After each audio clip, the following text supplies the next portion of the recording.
Hi hello నమస్తే welcome back to my channel voice for MCA. నేను మీ Satish, motivational speaker. Dear parents, మీరు ఇలా చేయడం సమంజసమేనా అనే టైటిల్తో లాస్ట్ సండే నేను ఒక వీడియోని నా ఛానల్లో పోస్ట్ చేశాను. అయితే ఆ వీడియోలో పిల్లల్ని కరెక్ట్ చేయడానికి వేరే పిల్లలతో కంపేర్ చేయొద్దు అని చెప్పడమే నా కంటెంట్.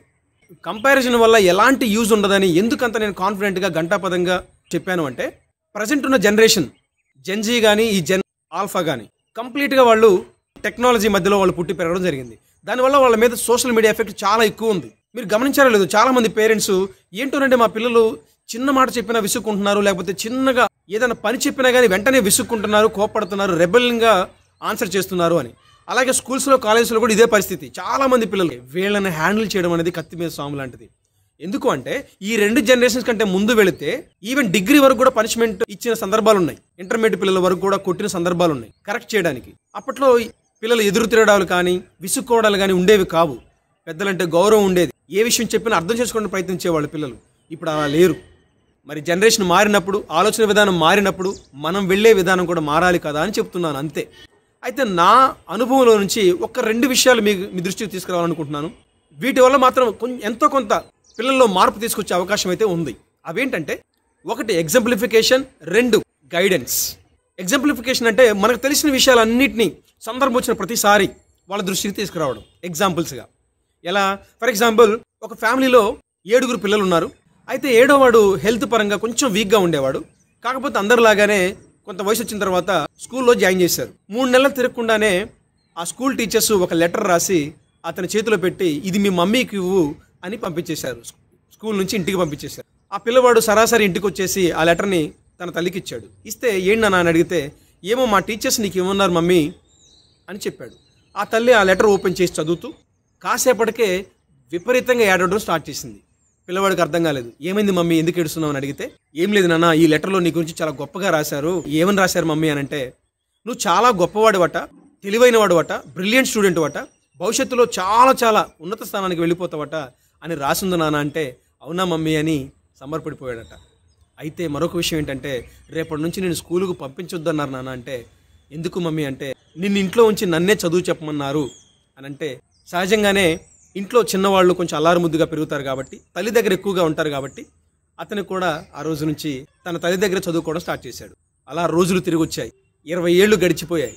20 ఏళ్ల తర్వాత ప్రపంచం అంతా ఆశ్చర్యపోయేలా, అప్పటి వరకు చీకట్లో వెలుతురు కోసం ఏ లాంతర్నో, ఏ కిరోసిన్ దీపాన్నో, లేకపోతే ఏ దివిటల్లో వెలిగించుకుని ఉన్న ప్రపంచానికి మొట్టమొదటిసారిగా ఎలక్ట్రిక్ బల్బుని పరిచయం చేశాడు.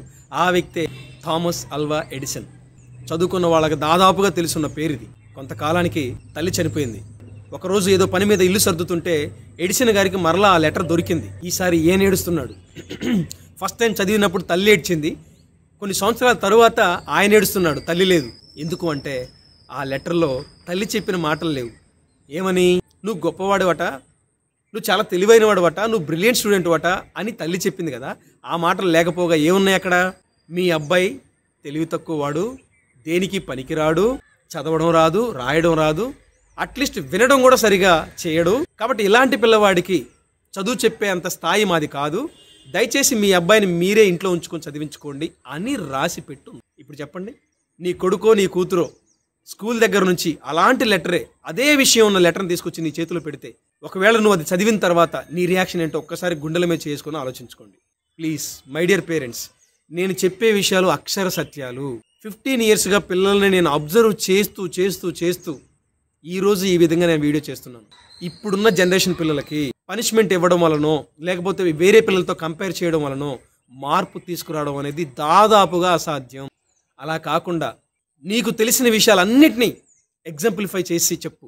అవకాశం దొరికిన ప్రతిసారి చెప్పు. ఎందుకంటే పిల్లలు కదా, వెంటనే వినరు, వెంటనే మారరు, వెంటనే ఆలోచించరు. చెబుతూనే ఉండాలి. ఓపిక తప్పదు. ఇప్పుడున్న జనరేషన్ పిల్లలని సెట్ చేసుకోవాలి అంటే కత్తి మీద సాముతో సమానం. లేదు, ఎగ్జాంప్లిఫికేషన్ కుదరట్లేదు, గైడెన్స్ ఇవ్వు. ఎలా? నీ జీవితంలో సరిగా చదువుకోపోవడం వలనో, లేకపోతే టైం వేస్ట్ చేయడం వలనో, లేకపోతే పెద్దవాళ్ళు చెప్పిన మాటలు వినకపోవడం వల్ల ఎంత నష్టపోయామో ఆ విషయాలు చెబుతూ గైడెన్స్ ఇస్తే దాదాపుగా పిల్లలు మారుతూ ఉంటారు. ఒకేసారి మార్పు రాకపోయినా ఏదో ఒక రోజు వాడు ఆలోచిస్తాడు, ఎందుకు నా తల్లి ఇంతగా బాధపడుతుంది నా విషయంలో, ఎందుకు మా నాన్న ఇలా నన్ను ప్రతిసారి ఇలా చెప్తున్నాడు అని ఏదో ఒక సందర్భంలో వాడు ఆలోచిస్తాడు. ఆమె ఆలోచిస్తుంది.